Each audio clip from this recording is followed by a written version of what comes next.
Twilight Gets a Puppy. By TDR. Chapter 71. Over a Basset.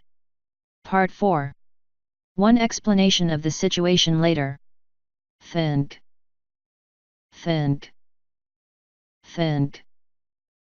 Applejack, Rainbow Dash, Fluttershy, Pinkie Pie, Rarity, and a host of buffaloes continued to watch Twilight and her brother.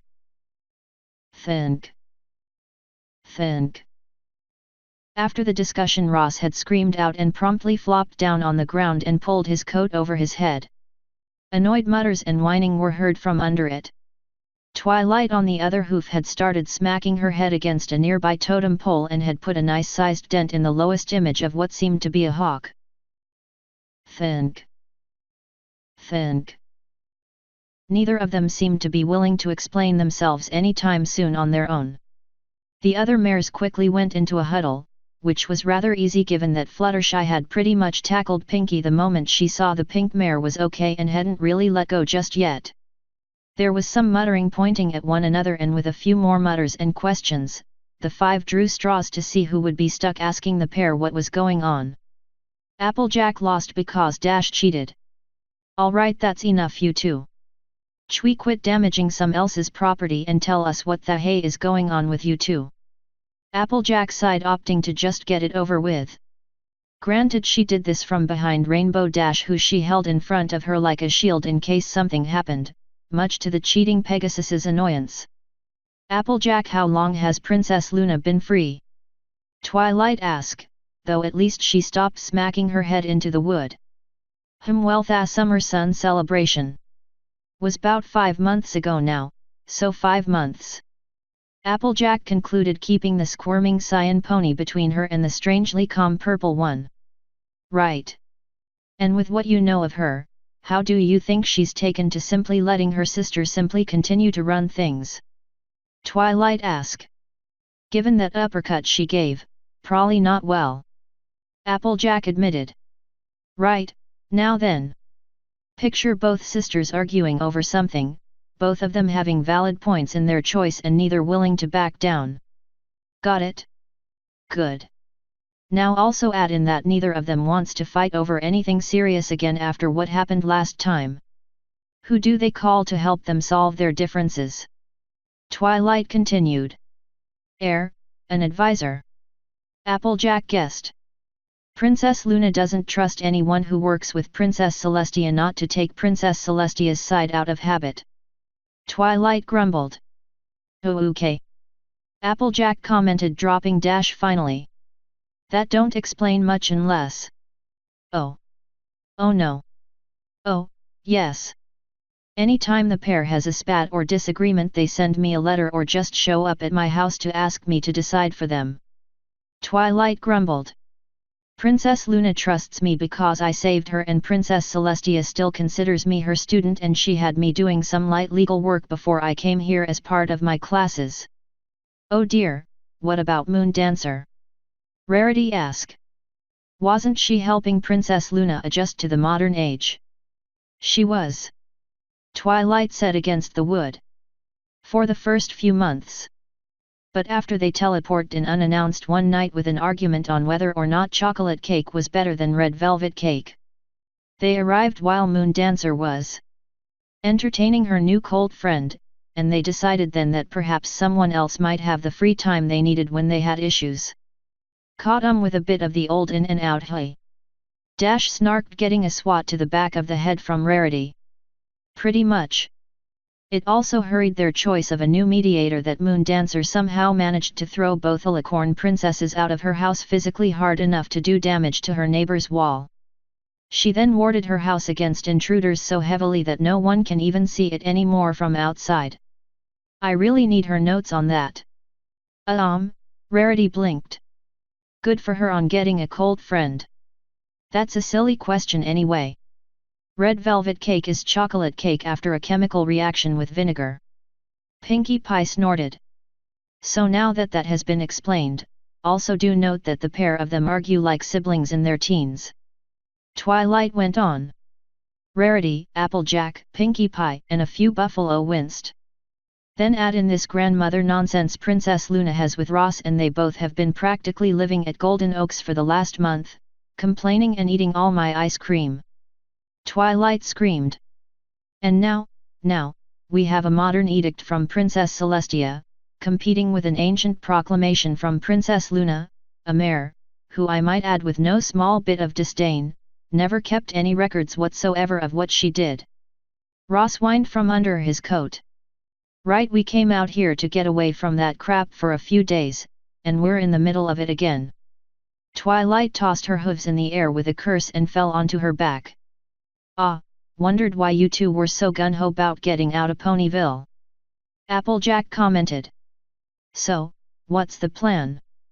Rainbow Dash asked. Twilight let out a loud sigh and sat up, her magic grabbing Ross's coat and pulling him from under it before both of them got up and dusted off after a look at each other. Ross readjusted his hat to hide his eyes all menacingly, like trying to act cool even though he had been whimpering on the ground a moment before. And Twilight just looked tired, though there seemed to be smoke coming from her long mane and tail. The plan is to work out a compromise. We get the chief to meet with the sheriff so that something can be hammered out between the two. Twilight stated, brushing a few splinters from her mane before pulling the tresses of her long hair back over her head to spill across her shoulder. And we do this before I feel a need to vent my unwarranted anger and frustration on those that do not deserve it by hammering it all out myself, with a real hammer. Yeah, that would be good. Applejack muttered. Asterisk. Later back in Palumf. Stuff it, Brayburn. You know, I figured you would be more vocal about this, darling, given that this is your family and all. Rarity whispered to Applejack as the pair sat in the meeting, listening to the chief and the sheriff trying to remain calm in their discussions under the watchful and somewhat menacing gaze of Twilight Sparkle. Both sides got good points, even though I don't get what the buffalo do a stampede for or why they can't go around the orchard. Applejack sighed.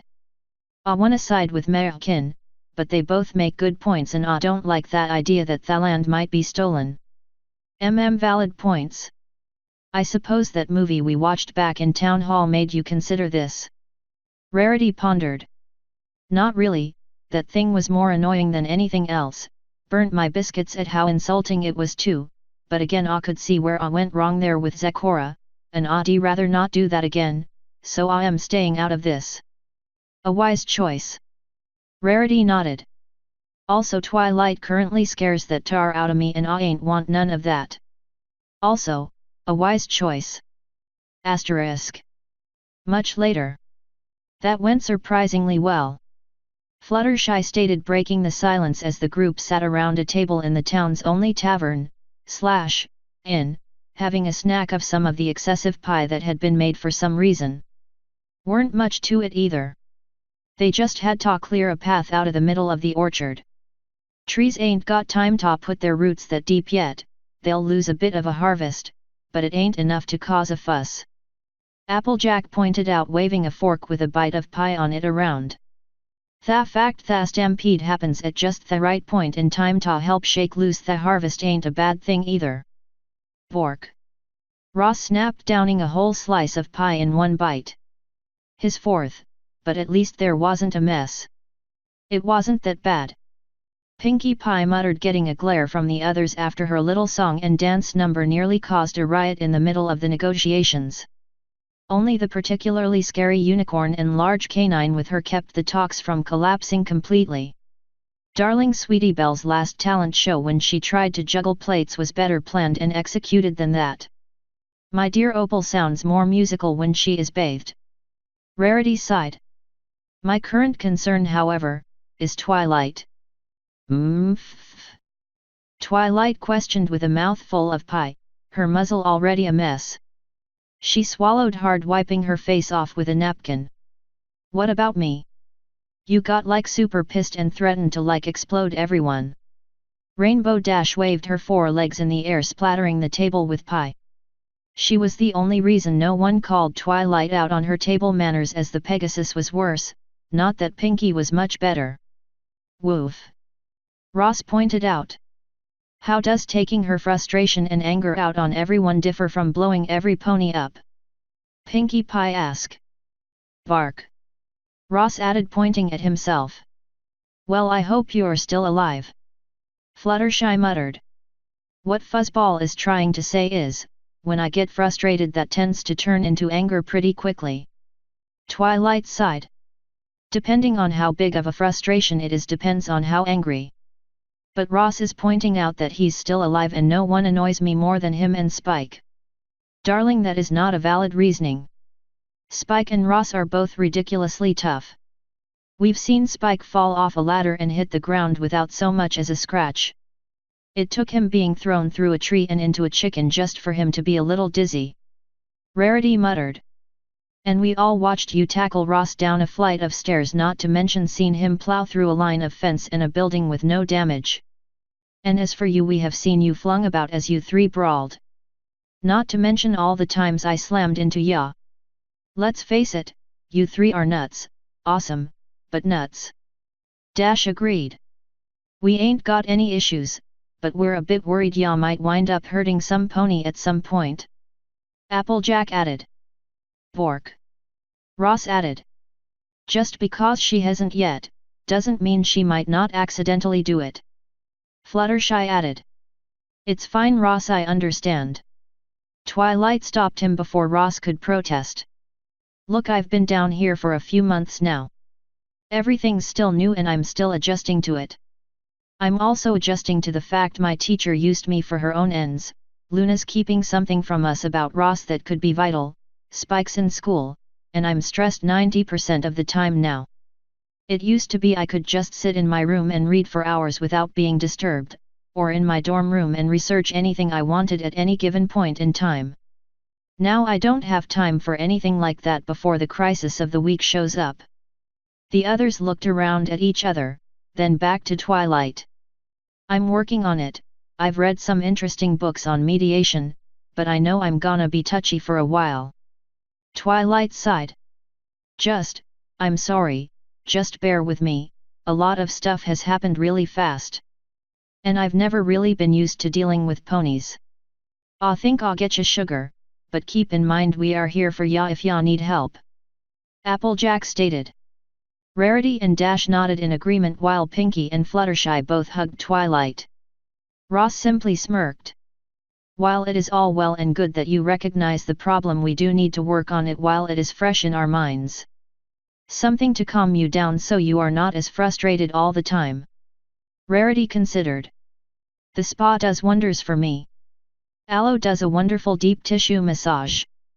My animals can be calming to me, maybe a pet. Fluttershy offered before looking at Ross. Something Ross won't eat. We have Mr. Whipple. Twilight offered. And that you don't have to study. Fluttershy frowned, not liking that they still had that first parasprite. Work tends to help me relax most times, let your mind clear and just go. Applejack stated. Might help, but you kinda do that when studying. Not sure I can help you with flying. Dash shrugged. Need wings for that. Bark. Ross grinned wide, flashing his fangs. Fluttershy turned bright red and ducked under the table. Twilight growled, though she too turned bright red and quickly went back to her pie. Pinkie Pie just laughed. That makes no sense, Twilight isn't an egg, silly. Pinkie Pie stated. Author's note.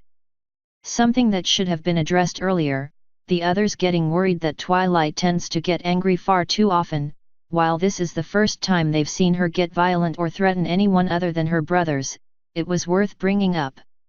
Also, if you don't know what Ross suggested from Pinkie's hint, I ain't going to spoil your innocence. End author's note. End chapter 71. Over a Basset. Part 4.